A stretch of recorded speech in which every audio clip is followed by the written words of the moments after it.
கடந்து நிற்கும் தரமான கட்டடத்திற்கு வலிமையான புதிய அத்தியாயம் அக்னி 550D கம்பிகள். 1,00,000 ஓட்டு எடுத்துட்டாங்க, நான் அதனால தோத்தேன். அந்த 1,00,000 ஓட்டு எடுக்கலன்னு வச்சிங்களேன், நான் ஜெயிச்சிருப்பேன்னு சொல்றதுக்கு ஒரு அட்வான்ஸா வந்து இந்த பிட்டை போட்டு வைக்கிறாரு அவரு. இல்ல 1,00,000 ஓட்டுல அண்ணாமலை தோக்குறதுக்காக அந்த காரணம் சொல்றாரு அப்படின்னா 2ஆம் இடம் உறுதி பண்ணிடுவாரா?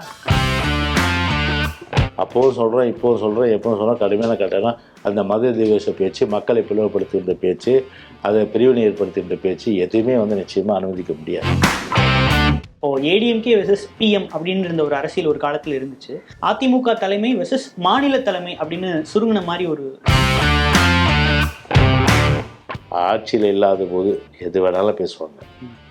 ஆட்சியில் உட்காந்துட்டாங்கன்னா அவங்க கண்ணை மறைஞ்சிடும். உரிமைகள்லாம் தள்ளி போட்டுட்டு ஒன்லி காசு, பணம், துட்டு, மணி. எங்களுக்கு இங்கே தமிழ்நாட்டை பொறுத்தவரை பிஜேபி, திமுக இல்லையா, இவங்க 2 பேர் தவிர மீதி யாருமே பார்த்தீங்கன்னா எதிரிகள் கிடையாது. யார் வருவாங்கன்றத மக்கள் தான். ராம ஆண்டாலும் ராவண ஆண்டாலும் எனக்கு ஒரு கவலை இல்லைன்ற மாதிரி எங்களை பொறுத்தவரை தமிழ்நாட்டுக்கு உரிமைகள் அது மீட்டெடுக்கணும். விகடன் நேயர்களுக்கு வணக்கம், நான் ராம்சங்கர். தமிழ்நாட்டில் நாடாளுமன்ற தேர்தல் நடந்து முடிந்திருக்கிற இந்த சூழல்ல அதிமுகவினுடைய முன்னாள் அமைச்சர் திரு ஜெயக்குமார் அவர்கள் நம்மோடு இருக்கிறார். அவரோடு பல்வேறு விவகாரங்கள் குறித்து விவாதிக்கலாம். சார் வணக்கம். வணக்கம் ராம்சங்கர், எப்படி இருக்கீங்க? நல்லா இருக்கேன் சார், நல்லா இருக்கேன் சார். தேர்தல் தமிழ்நாட்டில் நடந்து முடிஞ்சிருக்கு. எப்படி அமைந்தது 2024 நாடாளுமன்ற தேர்தல்? சம்மர் சூடு, ஆனாலும் கூட மக்கள் அளித்த அந்த வரவேற்பு ரொம்ப குளிர்ச்சி இருந்தது. அந்த கலைப்பு எங்களுக்கு தெரியல. அதனால் மக்கள் போகிற இடம்லாம் வந்து ரெட்டலை. இப்போ நாங்கள் இப்படி கை காமிச்சோம்னா அந்த ரெட்டலைன்னா அவங்களும் ரெட்டலை திருப்பி வைப்பாங்க.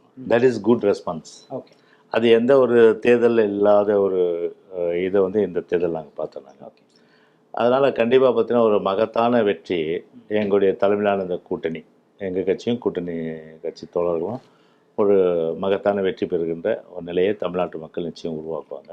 ஏன்னா அந்த சிம்டம்ஸ் நமக்கு வந்து நல்ல அந்த அறிகுறிகள் தமிழில் அதனால தெரிஞ்சுது. கடந்த முறை இல்லாத அளவில் இந்த முறை வலுவான கூட்டணி அதிமுக அமைக்கலைன்ற விமர்சனம் இருந்தது. அப்படி இருந்தாலும் வெற்றி பெறுவதற்கோ இல்லை நல்ல ஒரு வாக்கு சதவீதம் வாங்குறதுக்கோ அதிமுகவுக்கு வாய்ப்பு இருக்குன்னு நினைக்கிறீங்க? கண்டிப்பாக. இப்போ உங்களுக்கு 2016 அம்மா வந்து கூட்டணியோட வந்து ஆட்சி அமைக்கலையே, கூட்டணி அமைச்சாங்களா? 2014 வந்து கூட்டணி அமைச்சாங்களா?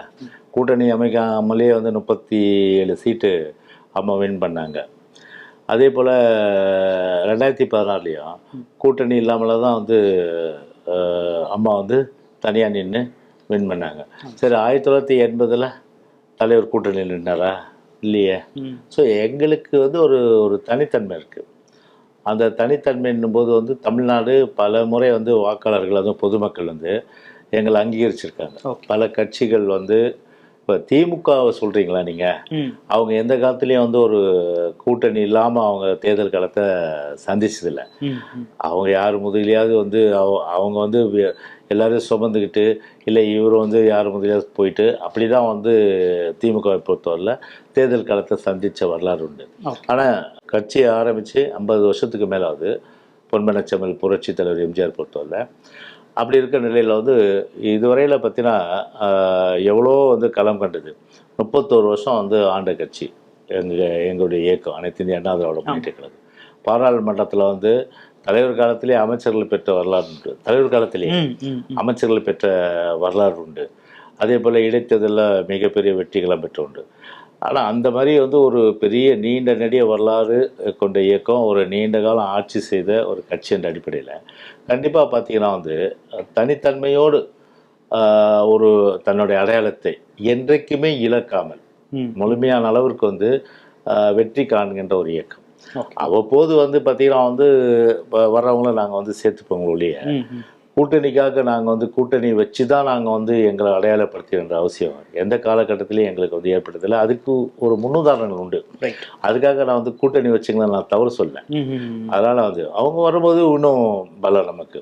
ஸோ அந்த வகையில் வந்து எங்களுடைய பலம் என்ற அடிப்படையில் வந்து அது ஒரு அடிஷ்னல் ஒரு பலமாக தான் நம்ம எடுத்துக்க முடியும்.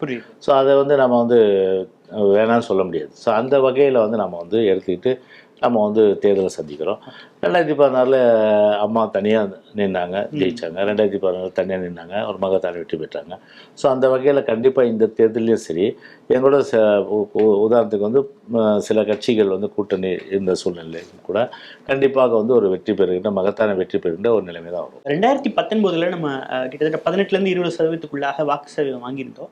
அப்போது ஒரு மாபெரும் கூட்டணி நம்ம கட்டமைச்சிருந்தோம். இப்போ அந்த மாபெரும் கூட்டணி ஒரு மெகா கூட்டணியா இல்லாம ஒரு குறிப்பிட்ட அளவிலான கட்சிகள் மட்டுமே கூட்டணியில் இருக்கும்போது அந்த வாக்கு சதவீதம் எந்த அளவுக்கு அதிகரிக்கும் நம்புறீங்க? இல்லை, இப்போ எங்களுக்குன்னு ஒரு அடிப்படையான வாக்குகள் உண்டு. அந்த வாக்குகள் வந்து பொதுவாக எந்த காலத்துலேயும் அது குறையிறதுக்கு வாய்ப்புகள் கிடையாது. ஒரு விஷயம். ரெண்டாவது விஷயம் என்னென்னா, இன்னொன்று அந்த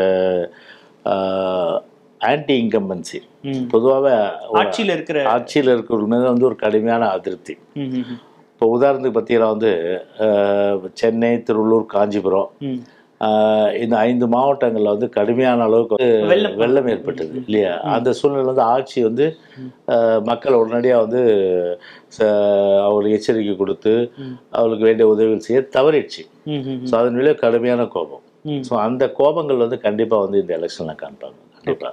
அதே போல் தென் மாவட்டங்களில் அதே போல் இந்த 2 பகுதியில் வந்து மழையால் பாதிக்கப்பட்ட ஒரு பகுதியாக இருந்த சூழலில் மற்ற பகுதிகளில் பார்த்தீங்கன்னா விலைவாசி உயர்வு, சட்ட ஒழுங்கு சீர்குலைவு, போதை மருந்து, அதே போல் வந்து கட்ட பஞ்சாயத்துகள், சொத்து வரி, வீட்டு வரி, மின்சார கட்டண உயர்வு, இது போன்ற பல்வேறு பிரச்சனைகள் வந்து மக்களுக்கு வந்து ஒரு தாக்கத்தை ஏற்படுத்தியிருக்கு.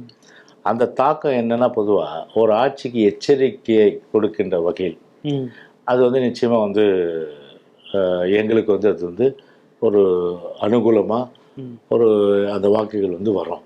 ஸோ அந்த வகையில் அப்போ வாக்கு சதவீதம் கூடுமா கூடாதா? கண்டிப்பாக கூடும். அதனால் திமுக கூட்டணி காட்டிலும் எங்களுடைய வாக்கு சதவீதம் வந்து நாங்கள் எங்களுடைய தோழமை இப்போ ஆன்டி இன்கம்பன்சி, ஆட்சி மேலே உள்ள வெறுப்பு, இதெல்லாம் வந்து எங்களுக்கு ஆதரவான அலைகின்ற காலத்தினால கண்டிப்பாக வாக்கு சதவீதம் கூடுகின்ற ஒரு நிலை ஏற்பட்டு ஒரு மகத்தான வெற்றி பெறக்கூடிய ஒரு நிலைமை வரும். அதிமுக விமர்சிக்கக்கூடிய கட்சிகளாக இருக்கக்கூடிய திமுகவாக இருக்கட்டும், பாஜகவாக இருக்கட்டும், நாம் தமிழர் போன்ற கட்சிகள் கூட என்ன சொல்றாங்கன்னா, அதிமுக மீது வைக்கக்கூடிய விமர்சனம், அதிமுக இந்த தேர்தலை வந்து கடந்தால் போதும்ன்ற மனநிலை தான் கடந்தாங்க. வேட்பாளர் தேர்வுல சுணக்கம் இருந்துச்சு, களப்பணியில வந்து பெரிதாக ஆர்வம் காட்டல, எடப்பாடி அவர்களுடைய பிரச்சாரம் மட்டும்தான் அதிமுகவினுடைய மொத்த தேர்தல் வேலை அப்படின்ற மாதிரியான விமர்சனத்தை முன்வைக்கிறாங்க. இல்லை, அது ஏற்றுக்கொள்ள முடியாத ஒரு கருத்து. வேட்பாளர் பொறுத்தவரையில் பார்த்தீங்கன்னா உரிய நேரத்தில் நாமினேஷன் முன்னாடி தானே போட்டோம். இப்போ எங்கே சுணக்கம் இருந்தது? நிறைய புதுமுக வேட்பாளர்களை பார்த்துட்டோம். கட்சிக்கு வந்து புது ரத்தம் தேவை தானே. புது ரத்தம் பாய்ச்சினா இல்லையா? அப்புறம் வந்து புது வெள்ளம் ஒரு இடத்துல வந்து தண்ணி தேங்கி நின்றுதுன்னா அது குட்டை, அதாவது ஒரு ஆரோக்கியமான சூழ்நிலையா? அதே நேரத்தில் வந்து அதை புது வெள்ளம் வரும்போது தான் எல்லாருமே வந்து பருகிற ஒரு நிலைமை வரும். அதனால் கட்சிக்கு வந்து புது ரத்தம் பாய்ச்சினோம், ஒரு புது வெள்ளம் ஏற்படுகின்ற வகையில் புது முகங்கள் வந்து அறிமுகப்படுத்தும் போது அப்போ கட்சி என்ன ஆகுனா, பொதுவாக வந்து எல்லோரும் வந்து யோசிப்பாங்க, ஓ நம்ம அதிமுகவில் சேரணும், நமக்கு எதிர்காலம் இருக்குது, அந்த ஒரு தன்னம்பிக்கை வரும். அதனால் அது குறை சொல்ல முடியாது. ரெண்டாவது, எல்லாம் உரிய நேரத்தில் பண்ணும். அதனால் வந்து பிரச்சாரங்கள் வந்து பொதுச்செயலாளர் அவருடைய கடமை அவர் செஞ்சார். அதே போல் மாவட்ட செயலாளர், தலைமைகள் நிர்வாகிகள், அதே போல் பொறுப்பாளர்கள் அவங்க கடமை அவங்கவுங்க சரிவர செஞ்சாங்க. அதில் சுணக்கம் என்பதே இல்லை. ஏதோ கடந்து போனன்ற அடிப்படையில் கிடையாது. எங்களை பொறுத்தவரை வந்து வெற்றி இலக்காக வச்சு அதை அடையணும். அந்த ஒரு இலக்கோடு தான் இன்றைக்கி வந்து கீழ்மட்ட தொண்டர்கள்லேருந்து மேல்மட்டவரில் எல்லாமே வந்து ஒருமித்த கருத்தோடு உழைச்சாங்க. இந்த இதில் மூன்றாவது ஒரு ஃபேக்டராக பாஜக ஒரு பெரிய கூட்டணியை அமைச்சிருக்கிறாங்க. அவங்க நம்புகிற விஷயம் என்ன அப்படின்னா, பல தொகுதிகளில் நாங்கள் 2வது இடம் வந்துடுவோம், 10 தொகுதிகளுக்கு மேலே எங்களுடைய வேட்பாளர்கள் வந்து 2ஆம் இடத்தை பிடிப்பாங்க, நிறைய ஸ்டார் கேண்டிடேட்ஸ் நாங்கள் நிப்பாட்டியிருக்கோம் அப்படின்னு நம்பிக்கை தெரிவிக்கிறாங்க. அவங்க கட்சியில் வந்து பொதுவாக வந்து 10,000 கருத்து சொல்லுவாங்க. இப்போ June 4th வந்து கவுண்டிங் இருக்குது. அப்போ வெட்ட வெளிச்சம் தெரிஞ்சிடும் இல்லையா, யார் யார் எவ்வளோ ஓட்டு வாங்குறாங்கன்ட்டுன்னு. அதனால் தமிழ்நாட்டை பொறுத்தவரை சரி, ஒரு பிஜேபி பொறுத்தவரை மக்கள் ஏற்றுக்கல. ஓகே, என்னதான் வந்து குட்டிக்காரணங்கள் இல்லையா, ஒரேடியாக வந்து பார்த்தீங்கன்னா ஒரு தொகுதியிலே 1 லட்சம் ஓட்டுன்றது, இதெல்லாம் வந்து நம்ப முடியாத ஒரு விஷயம். அண்ணாமலைக்கு தெரியும் தோத்துற போகிறேன்ட்டுன்னு.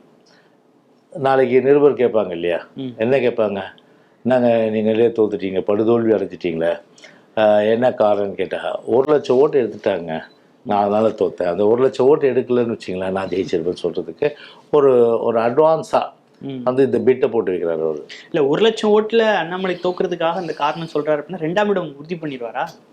அது ஒரு ஒன் ஆஃப் த ரீசன் சொல்கிறேன். ஓகே, நல்ல மடக்கு நீங்கள் ஒன் ஆஃப் த ரீசன் சொல்கிறேன். அது ஒரு காரணமாக சொல்லுவார்.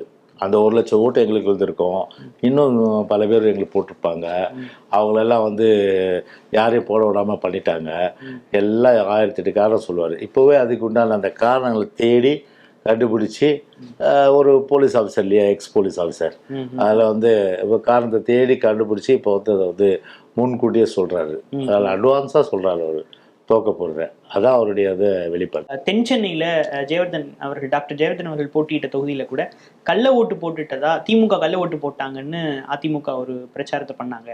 அது வந்து அதுவுமே ஒரு ஒரு தோல்விக்காக அவங்க காரணம் தேட்டதான்னு திமுக விமர்சிக்கிறாங்க. எதுங்க இல்லை, அவங்க என்னன்னா கண்டிப்பாக வந்து தோத்துற போகிறாங்க, புரியுதுங்களா, ஜெயிக்க போகிறது கிடையாது.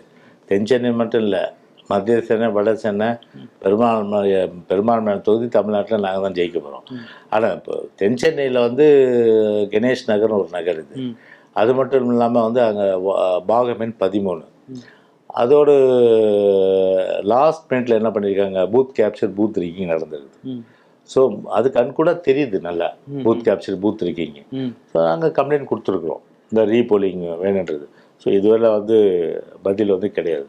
ஸோ அடுத்த கட்டம் என்ன செய்யுதுன்றதை நாங்கள் டிசைட் பண்ணுவோம். ஸோ ஒரு அநியாயம் வந்து அரங்கேற்றப்படுதுன்னா ஒரு கட்சியால் அவங்களுக்கு தானே தோல்வி பயம். ஓகே, புரியுதுங்களா, ஜெயிக்கிறவங்க அதை செய்ய மாட்டாங்களே எப்போதுமே. தோக்குறவங்க தான் என்ன பண்ணுவாங்க, இந்த இந்த இந்த இந்த இந்த இந்த இதாவது வந்து நம்ம வந்து பூத்தையாவது நம்ம பிடிப்போம் அப்படின்ற லெவலில் அந்த முயற்சி எடுத்திருக்காங்க. அதில் அடுத்தவங்க மேலே பழி போடுறது திமுக கைவந்த கலை, அவங்களுக்கு தான் அந்த தோல்வி பயம். அதன் அடிப்படையில் தான் அந்த முயற்சி எடுத்திருக்காங்க. அது வந்து கம்ப்ளைண்ட் கொடுத்துருக்கோம், புகார் கொடுத்துருக்கோம். புகார் மீது உரிய நடவடிக்கை தேர்தல் ஆணையம் எடுக்கின்ற அந்த நம்பிக்கை. ரைட். அப்போயே நாங்கள் ரீபோலிங் கேட்குறோம். நாங்கள் ஓகே, புரியுதுங்களா, வெறும் குறை சொல்லிட்டு போனால் பரவாயில்லையே, ரீபோலிங் கேட்குறோம்னா அப்போ கான்ஃபிடென்ட் இருந்தாலும் ரீபோலிங் கேட்குறோம் நாங்கள். சார், அண்மையில் ராஜஸ்தான் பிரச்சாரத்தில் பேசின பிரதமர் மோடி அவர்கள் வந்து இஸ்லாமியர்கள் குறித்து அவதூறாக பேசிவிட்டார்னு ஒரு பெரிய பேசுபொருளாக மாறி இருக்கு. அதில் அதிமுகவுடைய பார்வை இல்லை, இப்போ பொதுச்செயலாளர் பொறுத்தவரை அது ஒரு கண்டிச்சு அறிக்கை கொடுத்துருக்காரு, துவேஷ பேச்சுன்னு, அதாவது ஒரு வெறுப்பு பேச்சு. அது வந்து இந்தியான்றது மதம், ஜாதி, மொழி, இனம் எல்லாத்துக்கும் அப்பாற்பட்டு எல்லோருக்கும் தான் வந்து பிரதமரும் சீஃப் மினிஸ்டரும். ஆனால் ஒரு குறிப்பிட்ட இஸ்லாமிய சமுதாயம், கிறிஸ்தவ சமுதாயத்தை வைத்து அந்த குறிவைத்து அது வந்து பேசுகிறாருன்ற ஒரு கருத்து வந்து நிச்சயமாக அது வந்து ஒரு ஜனநாயகவாதியும் சரி, இந்திய அரசியலமைப்பு சட்டத்தை வந்து ஏற்றுக்கொள்வதும் சரி, உண்மையிலேயே வந்து ஒரு ஏற்றுக்கொள்ள முடியாத ஒரு விஷயமாக தான் பார்க்குறோம். அதான் பொதுச்செயலாளர் பொறுத்தவரை அவர் கண்டனம் தெரிவிச்சிருக்காரு. கட்சியின் சார்பில் வந்து கட்சி எம்ஜிஆர் இதய புரட்சி எம்ஜிஆர் மாளிகையிலே எங்களுடைய கண்டனத்தை நாங்கள் வந்து தெரிவிச்சிருக்கோம். பொதுவாக அது பிரிட்டிஷ் தான், டிவைட் அண்ட் ரூல், அதாவது பிரித்தாலும் சூழ்ச்சி அதை பண்ணுவாங்க.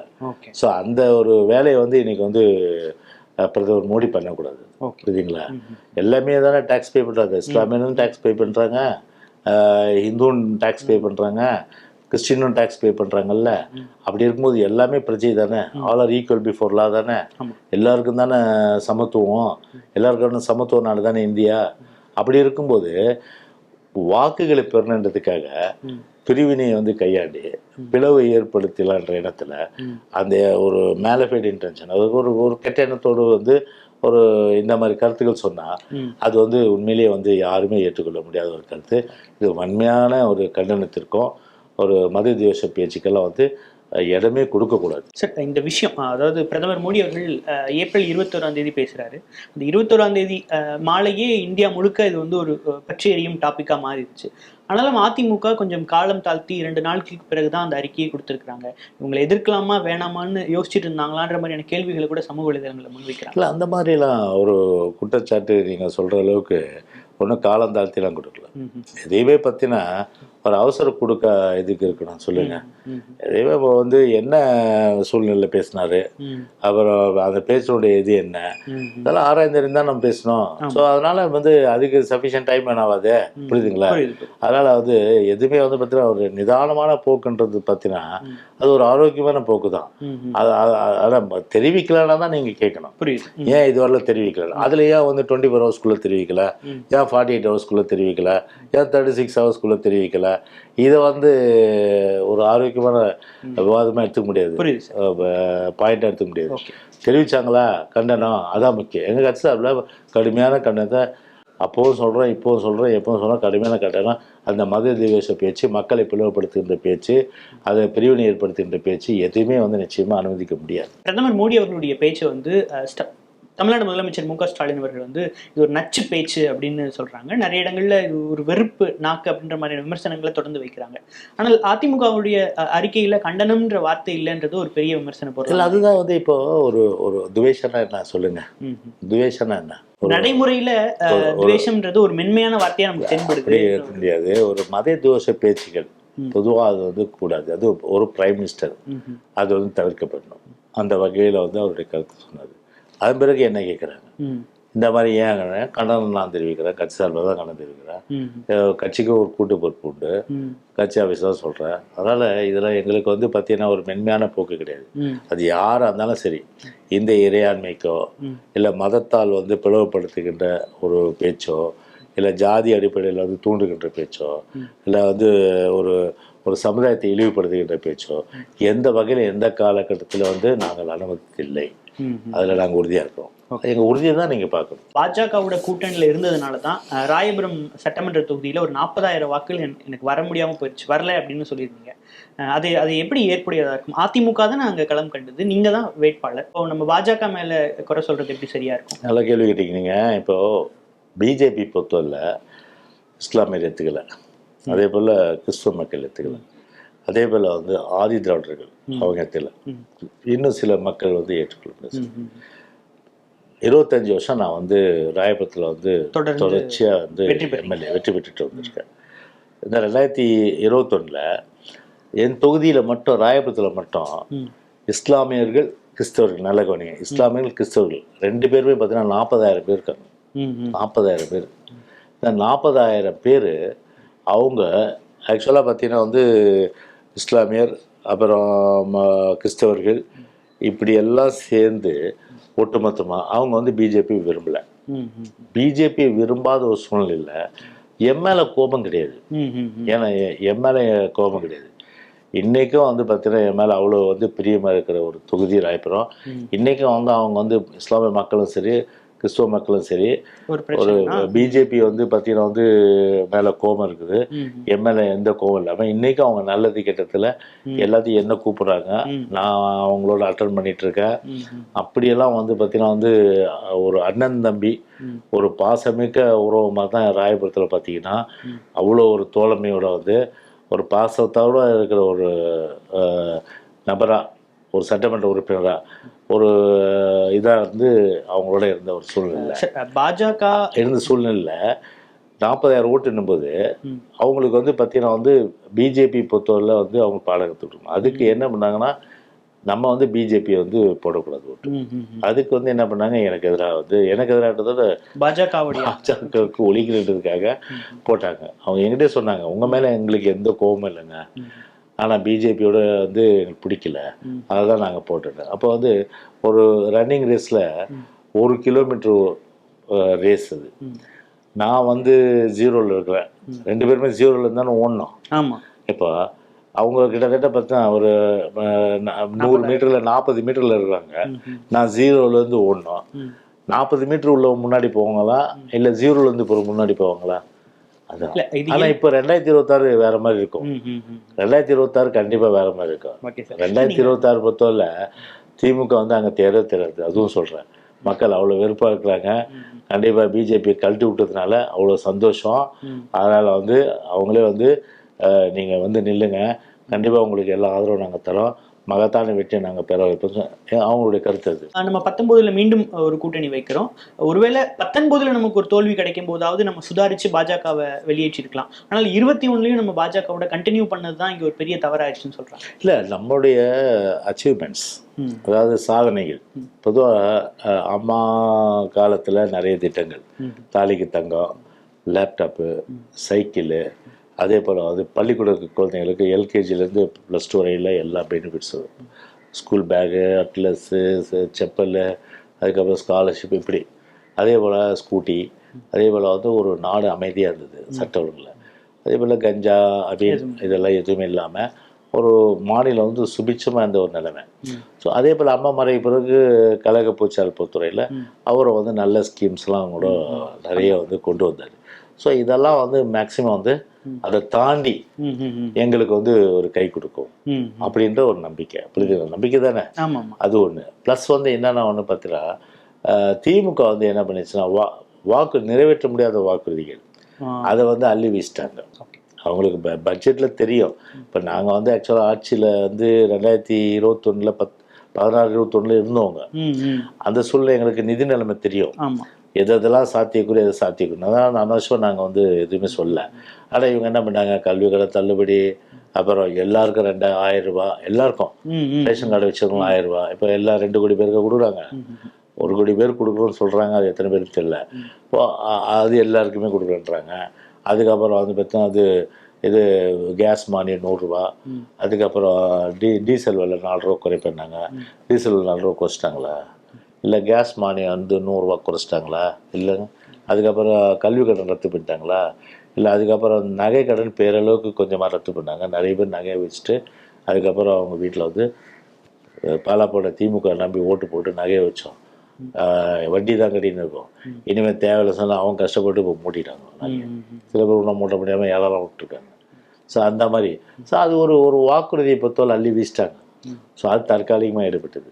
இப்போ ரியலிஸ்ட் பாஜக 21 கூட்டணியில் இருந்தது ஒரு மைனஸ் தானே நீங்கள் சொல்றபடி பார்க்கும்போது. அதுதாங்க, அது மைனஸ் தான். அது மைனஸ் தான். அதை தாண்டி வந்து எங்களுக்கு வந்து பார்த்தீங்கன்னா இந்த நாங்கள் கொண்டு வந்த திட்டங்கள்லாம் மக்கள் வந்து அதை ஏற்றுக்கிட்டு எங்களை வந்து கண்டிப்பாக வாக்களிப்பாங்கண்ணா. அது வந்து பிரதானமாக வந்து பார்த்தா பல தொகுதிகள் அது எதிரொலிச்சுது. இது பிஜேபி கூட்டணி உங்களுக்கு தேவையில்லை, இதோட முடிச்சிங்கன்னு சொல்லிட்டு அவங்களே ஒரு எச்சரிக்கை கொடுத்துட்டாங்க. இப்போ தேர்தலுக்கு கொஞ்ச நாளைக்கு முன்னாடி இன்னொரு விஷயம் பரபரப்பானது வந்து செப்டம்பர் மாதமே அதிமுக வந்து பாஜகவை வேண்டான்னு சொன்னா கூட அதுக்கப்புறமும் பாஜக வந்து உங்களுடைய அணுகி நம்ம மீண்டும் கூட்டணி செய்யறதுக்கான ஒரு அழைப்பை விடுத்ததா ஒரு தகவல் இருக்கு. அது உண்மைதானா? இல்லை இப்போ ஒரு எங்களை பொறுத்தவரை இங்கே வந்து பிரதான கட்சி வாக்கு சதவீதத்திலும் சரி, தொண்டர்கள் அதிகமான இயக்கமும் சரி, பூத் கமிட்டியும் அதிகமாக, அதாவது எல்லா பூத்துக்கும் கமிட்டி இருக்குது, குழு இருக்குது. பல கட்சிக்கு கிடையாது இது. அந்த மாதிரி ஒரு கட்சியோட வந்து கூட்டணி வச்சுக்கதான் எல்லாமே விரும்புவாங்க. நாங்கள் விரும்பணும் இல்லையா? அதாவது நாங்கள் விரும்பல. ஏன் இந்த கேள்வி கேட்குறேன் சார், நாங்கள் அந்த செப்டம்பர் மாதத்துக்கு பிறகு அதிமுகவோட கூட்டணி வைக்க முயற்சியே பண்ணலை அப்படின்னு அண்ணாமலை அவர்கள் சொல்கிறாங்க. ஆனால் சிலருடைய கருத்துக்கள் வந்து இல்லை, ஒரு பேச்சுவார்த்தை நடந்தது, ட்ரை பண்ணி பார்த்தாங்க பாஜகன்னு சொல்கிறாங்க. எது உண்மை? இல்லை இப்போது ஒரு விஷயம் நீங்கள் தெரிஞ்சுக்கணும். அவங்க பிரயாசப்படுவாங்க, அவங்க ஆசைப்படுவாங்க எங்களோட கூட்டணி. ஏன்னா எங்களோட கூட்டணி வச்சா தான் சீட்டாவது கிடைக்குன்னு அவங்களுக்கு நம்பிக்கை. இல்லைன்னா தேர மாட்டேன்னு தெரியும் அவங்க. அதனால அவங்க எல்லா விதமான முயற்சி பண்ணியிருக்கலாம், புரியுதுங்களா, பண்ணி இருக்கலாம், புரியுதுங்களா. அதனால வந்து ஆனால் எங்களை பொறுத்தவரை வந்து மூடப்பட்ட கதவு மூடப்பட்டது தான். அது வந்து இனிமேல் எந்த காலத்துலேயும் அது வந்து திறக்காது. அதாவது பிஜேபிக்கு இந்த தோழமை வந்து அதிமுகன்ற அந்த இது வந்து இப்போ இல்லை, எப்போ இல்லை, எதிர்காலத்தில் கிடையாது. Right sir. அதனால் அந்த பேச்சு என்பது ஒரு வதந்தி, அவ்வளவுதான், வதந்தி. அவங்க வந்து அவங்க சொல்லிக்கலாம் மொழிய மேல் மட்டத்தில் ஒரு கருத்தம், அண்ணாமலை ஒரு கருத்தம், அதுவே முரண்பாடு தான். அவங்க நீங்க சொல்றதை பார்த்தா முரண்பாடு தானே. அவங்க என்ன சொல்லுவாங்கன்னா, பொதுவா நாங்கள் மேல் மட்டத்தை முயற்சி பண்ணுறோன்னு சொல்லியிருக்கோங்க நீங்கள் சொல்றீங்க, அண்ணாமலை இல்லைன்றது அதுவே முரண்பாடு தானே. அப்படி இருக்கும்போது பார்த்தீங்கன்னா வந்து எது எப்படி இருந்தாலும் அல்டிமேட் வந்து அது வந்து டிசைடிங் ஃபேக்டர் நாங்கள் தான் டிசைட் பண்ணிட்டோமே தேவையில்லைன்றது. அதனால நீங்கள் முயற்சி பண்ணான்னா we don't care. பாஜகவுடைய ஆட்சியே அதிமுக தலைமை வந்து கவிழ்த்திருக்கு அப்படின்ற மாதிரியான விஷயங்கள்லாம் நம்ம பார்த்துருந்தோம். அப்போது ஏடிஎம்கே வெர்சஸ் பிஎம் அப்படின்னு இருந்த ஒரு அரசியல் ஒரு காலத்தில் இருந்துச்சு. ஆனால் தற்போதைய சூழலை பார்க்கும்போது அதிமுக தலைமை வெர்சஸ் மாநில தலைமை அப்படின்னு சுருங்கின மாதிரி ஒரு சினாரியோ இருக்கு. அண்ணாமலை அவர்களுக்கும் அதிமுக தலைமைக்கும் ஒரு வார்த்தை முதல் வருது. ஆனால் கடந்த காலங்களில் நம்ம பிஎம்மோட சேலஞ்ச் பண்ணிட்டு இருந்தோம். இல்லை இப்போ எதுக்காக வந்து ஆட்சி வந்து அன்னைக்கு வந்து வித்ட்ரா பண்ணோம், கவிழ்க்கப்பட்டதுன்ற வாபஸ் வாங்கணும். கவிழ்க்கப்பட்டதுன்னா அது வேற, புரியுது. வாபஸ் வாங்கணும். வாபஸ் ஏன் வாங்கணும்? திமுக மாதிரி வந்து தமிழகம் செத்தாருன்னா, பொழைச்சாருன்னா, 1.5 லட்சம் பேர் கொண்டு கூச்சாருன்னா எங்களுக்கு அதை பற்றி கவலை இல்லை, எங்களுக்கு அமைச்சர் பதவி முக்கியம் ஊட்டின்னு சொன்னாங்க. எங்களை பொறுத்தவரை வாபஸ் வாங்கிட்டோம் நாங்கள். எங்களை பொறுத்தவரை அது காவிரி நதிநீரில் வந்து ஒரு 205 டிஎம்சி தண்ணீர் வந்து திறந்து விடணும்னா வேணாம், தேவையில்லை இனிமே அப்படின்னு முடிக்குது அம்மா வந்தாங்க. ஸோ அது வந்து அன்னைக்கு வந்து வாபஸ் வாங்கப்படுது, ஆதரவு வந்து வாபஸ் வாங்கப்படுது, கவிழ்க்கப்படுது, ஆதரவு வாபஸ் ஓகே வாங்கப்படுது. புரியுதுங்களா? அதனால வந்து இதுதான் வந்து மாநிலத்தின் நலன் கருதி. புரியுதுங்களா? இப்போ இங்கே பொறுத்தவரையில் பார்த்தீங்கன்னா திரு அண்ணாமலை இல்லையா, அவர் வந்து ஒரு தொடர்ச்சியா ஒரு மறைந்த தலைவர் இல்லை. இப்போ இப்போ தேர்தல் நேரத்தில் வார்த்தைக்கு வார்த்தை பாருங்க, புரட்சி தலைவி அம்மா, புரட்சி தலைவர் எம்ஜிஆர், இது அப்போ முன்னாடி எங்கே போச்சு? அதுப்பா முன்னாடி எங்கே போச்சு? தேர்தல் நேரத்தில் எங்கள் தலைவர்லாம் உங்களுக்கு வந்து கண்ணுக்கு தெரியலாம் இல்லையா? அதுக்கு முன்னாடி கடுமையான விமர்சனம் இல்லை இல்லையா? அண்ணா பற்றி விமர்சனம் பண்ணீங்க, அதுக்கப்புறம் இது அம்மாவை பற்றி விமர்சனம் பண்ணீங்க, அப்புறம் பொதுச்சாவை பற்றி விமர்சனம் பண்ணீங்க. அப்போ ஒரு தலைவர்களை வந்து போய் விமர்சனம் பண்ணுறதுன்றது எந்த தோழரும் அது ஏற்றுப்பாங்களா? ஏற்றுக்க மாட்டோம். ஸோ அது வந்து ஒரு காரணம் கூட. ரெண்டாவது இன்னொரு விஷயம் என்னன்னா வந்து மாநிலம் வந்து ஒரு நலம் சார்ந்த விஷயங்களை நாங்கள் வந்து ஒரு தொலைமைந்தோம்.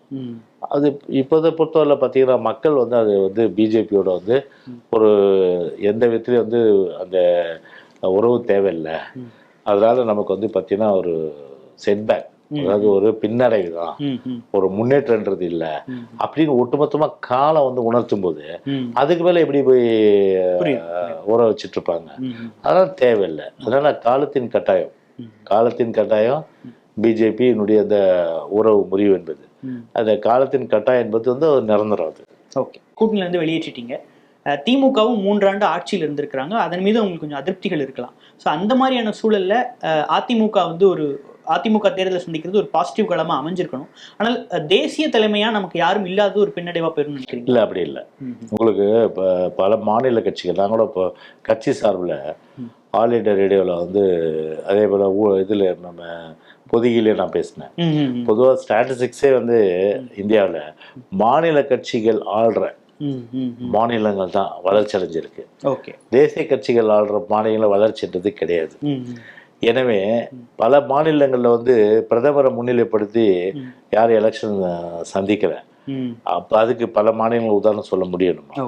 ஆனால் அதே நேரத்தில் வந்து நம்முடைய எங்கள் கட்சியிலேயே பார்த்தீங்கன்னா 2014 பிரதமரை முன்னிலைப்படுத்தியா நாங்கள் 37 சீட்டு வாங்கணும் கிடையாது இல்லை. அதனால் எங்களை பொறுத்தவரை வந்து திமுக வந்து உரிமைகளை விட்டு கொடுத்துச்சு. அந்த உரிமைகளை வந்து நம்ம வந்து மீட்டணும். இப்போ 17 வருஷமாக இருந்த ஒரு சூழ்நிலையில் கண்டிப்பாக வந்து மாநில உரிமைகளை எவ்வளோ வந்து காப்பாற்றிருக்கலாம். உதாரணத்துக்கு உங்களுக்கு வந்து மத்தியில் மக்கள் அனுப்புகிறாங்க, அதுக்கு ஒரு இடம் உங்களுக்கு கிடைக்குது. எது மத்திய ஆட்சியில் இடம்னா என்ன? உத்தரவு போடுற இடம், கேட்குற இடம் கிடையாது. நீங்கள் பார்லிமெண்ட்டில் சண்டை போடுற இடம். அது உத்தரவு போடுற இடம்ன்றது வேற. உத்தரவு போட்டிருந்தா அமைச்சரவை. அந்த உத்தரவு போடுற இடத்துல இருந்து நீங்கள் வந்து நிறைய அந்த பிரச்சனைகள் தமிழ்நாட்டில், உதாரணத்துக்கு வந்து வரி பகிர்வு, அந்த வரி பகிர்வில் வந்து அப்போவே நீங்கள் வந்து ₹1 வரி வாங்குறோம்னா அதை வந்து சரிசமமாக யாருக்கு வந்து அதிக வரி செலுத்துகிறாங்களோ அவங்களுக்கு ஒரு ரேஷியோ, அந்த மாதிரி வந்து ஒரு ஒரு கைட்லைன்ஸ் கரெக்டாக கொடுத்துருந்தா நமக்கு வந்து பார்த்தீங்கன்னா அந்த நிதி பிரச்சனை இருந்திருக்காதுல்ல. அதை அன்றைக்கே செய்யலை. அன்றைக்கி நான் கேட்குறேன், அன்றைக்கி வரி பகிர்வில் வந்து ஒரு சரியான தீர்வை அன்னைக்கு மத்தியில் இருந்தப்போ அவங்க பண்ணியிருந்தாங்கன்னா கண்டிப்பாக வந்து பார்த்தீங்கன்னா மாநிலம் வந்து நிதி தன்னாட்சி ஏற்பட்டுருக்கும். நிதி தன்னாட்சி அது ஏற்பட்டிருக்கும். அது வந்து ஏற்படாமல் செஞ்சது யார்? கோட்டை விட்டிங்க. அதை அது மாதிரி நிறைய உதாரணம் சொல்லலாம். புரியுதுங்களா? அந்த மாதிரி வந்து எவ்வளோ விஷயங்களை வந்து கோட்டை விட்டுட்டு இப்போ வந்து பார்த்தீங்கன்னா வந்து அறைகோள் இருக்குது, தும்பு விட்டு வாழை பிடிக்கிற மாதிரி. அது புரியுதுங்களா? கண் கெட்ட பிறகு சூரிய நமஸ்காரம் மாதிரி. அது அதில் திமுகவை பொறுத்தவரை சரி, ஆட்சியில் இல்லாத போது எது வேணாலும் பேசுவாங்க. ஆட்சியில் உட்காந்துட்டாங்கன்னா அவங்க கண்ணை மறைஞ்சிடும். உரிமைகள்லாம் தள்ளி போட்டுட்டு ஒன்லி காசு, பணம், துட்டு, மணி, இதுதான் அவங்களுடைய அல்டிமேட் பிரின்சிபல், அல்டிமேட் குறிக்கோள், அல்டிமேட் எய்ம் கூட. ஓகே சார், இந்த நேரத்தில் 2026 நோக்கி அதிமுக நகரத்தை நம்மளால் புரிஞ்சுக்க முடியுது. ஏற்கனவே நம்மோட கூட்டணியில் இருந்து பிரிஞ்ச பாட்டாளி மக்கள் கட்சி, தமிழ் மாநில காங்கிரஸ் போன்ற கட்சிகளுக்கெல்லாம் அதிமுக எப்படி அணுகும்? அவங்கள திருப்பி நம்ம கூட்டணிக்குள்ள அழைக்கிறதுக்கான வாய்ப்புகள் இருக்குதா? இல்லை அவங்கள பாசிட்டிவ் நோட்டில் வச்சுருக்கீங்களா? இல்லை அவங்களோட நீ கூட்டணி இல்லைன்ற மோடில் இருக்கீங்களா? இல்லைப்பா, அரசியல் பொறுத்தவரையில் ஒரு விஷயம் தெரிஞ்சுங்க நீங்கள், புரியுதுங்களா? அதாவது நாங்கள் பிரதான கட்சி, எங்களோட வந்து நிறைய பேர் வந்து சேரணும் தான் வருவாங்க இல்லைங்களா? அதே நேரத்தில் யார் யார் வருவாங்க பின்னாடின்றது இப்போ நான் சொல்ல முடியாது. அதனால் அரசியல் எது வேணாலும் நடக்கலாம். திமுக கூட்டணியில அரசியலில் எது வேணாலும் நடக்கலாம். திமுக கூட்டணியிலிருந்து அதாவது நீங்கள் சொல்கிற மாதிரி எங்களுக்கு இங்கே தமிழ்நாட்டை பொறுத்தவரை பிஜேபி, திமுக இல்லையா, இவங்க 2 பேர் தவிர மீதி யாருமே பார்த்தீங்கன்னா எதிரிகள் கிடையாது. இது மூலியமா திமுக கூட்டணி கட்சிகளும் வரலான்னு இன்டைரக்டா சொல்றீங்க. எதுங்க? திமுக கூட்டணியில் இருக்கிற பல்வேறு கட்சிகளும் வரலான்னு இன்டைரக்டா சொல்றீங்க. சாத்தியக்குள் இருக்க நீங்கள் அதாவது இப்போ எலெக்ஷன் பொறுத்தவரையில் அவங்க வந்து வெயிட் பண்ணுறது எல்லாமே அலையன்ஸ் பார்ட்டி 2026 தான். ஏன்னா அவங்களுக்கு சகிக்க முடியல அங்கே இருந்துக்கிட்டு. அதில் 2026 கண்டிப்பாக பார்த்தீங்கன்னா நிறைய பேர் இங்கே வர்றதுக்கு வாய்ப்புகள் இருக்குது. Let's wait and see. Okay sir, இறுதியான ஒரு கேள்வி. இந்தியா கூட்டணியை அதிமுக எப்படி பார்க்குது? பொதுவாகவே பார்த்தீங்கன்னா 2 பேருக்கும் அங்கே ஃபைட் நடக்குது, புரியுதுங்களா? இந்தியா கூட்டணி வருதா, பிஜேபி கூட்டணி வருதான்றத மக்கள் டிசைட் பண்ணுவாங்க, புரியுதுங்களா? தமிழ்நாட்டை பொறுத்தவரை எங்கள் தமிழ்நாடு கூட்டணி தான் வரும், அதை நான் உறுதியாக சொல்ல முடியும் நான். ஆனால் எது எப்படி இருந்தாலும் சரி, எங்களுக்கு பொறுத்தவரை ஒரே தமிழர் உரிமை காப்போம், தமிழ்நாடு உரிமைகளிலிருந்து மீட்டெடுப்போம். பாஜகவோட 10 கால ஆட்சி நிறைவு பெறணும் அப்படின்னு இந்தியா கூட்டணி விரும்புது. அதிமுகவில் அதோட விருப்பம் இல்லை, பிஜேபி பொறுத்தவரை 2 பேருமா தான் என்ன செஞ்சாங்க சொல்லுங்க, தமிழ்நாட்டுக்கு என்ன செஞ்சாங்க சொல்லுங்க. அவங்க 2 பேரும் மாற்றி மாற்றி குறை சொல்லிப்பாங்க, அவ்வளோதான் ஒழிய. இல்லை காங்கிரஸ் ஆட்சியில் தேனும் பாலும் ஓடிச்சா, இல்லை காங்கிரஸ் ஆட்சியில் விவசாயிகளை வளம் பெற்றுட்டாங்களா, நெசவாளர்கள் வளம் பெற்றுட்டாங்களா, மீனவர் வளம் பெற்றுட்டாங்களா, இல்லை தொழிலாளர்கள் ஏற்றம் பெற்றுட்டாங்களா? ஒன்றுமே கிடையாது. அதுவே பிஜேபி ஆட்சியில் விவசாயிகள்லாம் அப்படி வளம் பெற்றுட்டாங்களா, நெசவாளர்கள் வளம் பெற்றுட்டாங்களா, இல்லை தொழிலாளர்கள் மீனவர்கள் இப்படியெல்லாம் அவங்களுக்கு எல்லாம் இன்னைக்கு எல்லாம் தமிழ்நாட்டில் அதிக எம்பிகளை இன்னைக்கு எல்லாம் பார்த்தீங்கன்னா எல்லாம் 2 பேருமே அந்த முதலாளித்துவ கட்சி தான். யார்? இந்தியா கூட்டணியும் சரி, பிஜேபி முதலாளித்துவ கட்சிகள் வந்தால் முதலாளி தான் ஆதரவாக இருப்பாங்க, புரியுதுங்களா? அவங்களுக்கு ஒரு 5 முதலாளி இருக்காங்க, புரியுதுங்களா? பாருங்க, இப்போ பிஜேபிலேயே 10 லட்சம் கோடி கடன் வாங்கிட்டு வெளிநாடு போனாங்க, எல்லாம் பெருந்தொழிலதிபர்கள். அவங்கள ஏன் கொண்டு இங்கே ஜெயிலில் போட்டு 10 லட்சம் கோடியை மீட்டு அதை அரசு கருவூலத்தில் சேர்க்கலாம் இல்லையா? அரசு கருவூலத்தில் சேர்த்தா 10 லட்சம் கோடி எவ்வளோ திட்டங்கள், பாலங்கள் கட்டலாம், பள்ளிக்கூடங்கள் கட்டலாம், சமுதாய கூடங்கள் கட்டலாம், அப்போ மழைநீர் வடிகால் மழைநீர் வடிகால் போகிறதுக்கு வேண்டிய வசதி செய்யலாம், பேருந்து வசதிகள் செஞ்சு தரலாம். அதுக்கப்புறம் பார்த்தீங்கன்னா பெரிய அளவுக்கு கல்லூரிகள் 10 லட்சம் கோடியில் எங்கே செஞ்சாங்க? ஒன்றுமே செய்யலையே. அதனால் மாற்றி மாற்றி குறை சொல்லிப்பாங்க. அப்போ யார் வருவாங்கன்றது மக்கள் தான். ராமன் ஆண்டாலும் எனக்கு ஒரு கவலை இல்லைன்ற மாதிரி எங்களை பொறுத்தவரை பார்த்தீங்கன்னா தமிழ்நாட்டுக்கு உரிமைகள் அது மீட்டெடுக்கணும், தமிழ்நாட்டு மக்களை காக்கும். இதுதான் எங்களுடைய ஒரு ஸ்லோகனாக இருக்கும். பாராளுமன்றத்தில் எங்களுடைய குரல் ஒலிக்கும், உரிமைகளை காக்கின்ற வகையில். இவ்வளவு நேரம் பல்வேறு கேள்விகளுக்கு மிக பொறுமையாக பதில் சொல்லுங்க சார். நன்றி, வணக்கம். தேர்தல் முடிவுக்கு அப்புறம் சந்திப்போம். வாழ்த்துக்கள். காலம் கடந்து நிற்கும் தரமான கட்டடத்திற்கு வலிமையான புதிய அத்தியாயம். தரத்திற்கு 1 அல்ல 2 அல்ல 3 தர சான்றிதழ்களுடன் உங்கள் அக்னி 550D கம்பிகள். இது கட்டட உறுதியின் நம்பிக்கை.